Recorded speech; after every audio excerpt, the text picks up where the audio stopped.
Hello বন্ধুরা, আজকে করবো পুঁই শাকের ছ্যাঁচড়া মাছের মাথা দিয়ে। দেখো এখানে ফোড়নে দিয়েছি কালো জিরে আর শুকনো লঙ্কা দিয়েছি। এবার এই সবজিগুলো আমি ভেজে নিচ্ছি। আর এই দেখো মাছের মাথাটাও আমি ভেজে রেখে দিয়েছি।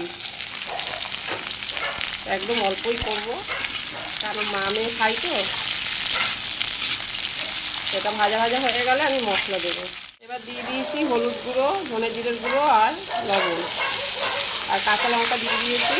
আমি গুঁড়ো লঙ্কা খাবো না, কাঁচা লঙ্কাই দিলাম। সবজিগুলো ভাজা ভাজা হয়ে গেছে, এবার দিয়ে দেবো পুঁই পাতাগুলো। পুঁই পাতাগুলো দিয়ে আবার একটু নেড়ে নেবো।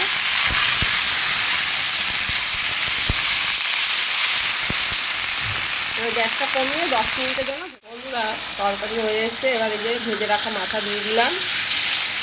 এবার নেড়ে চেড়ে ভেঙে চুড়ে নামিয়ে নেবো, তাহলে রেডি হয়ে যাবে। একটু অবশ্য মিষ্টি দেবো, আমি মিষ্টি যেহেতু খাই একটু মিষ্টি দেবো।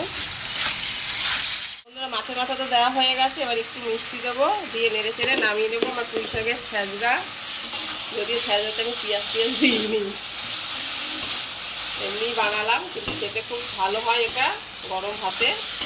কারা কারা পছন্দ করো অবশ্যই বলো। রেডি হয়ে গেছে পুঁই শাকের ছ্যাঁচড়া। কে কে পছন্দ করো আমাকে অবশ্যই বলো বন্ধুরা।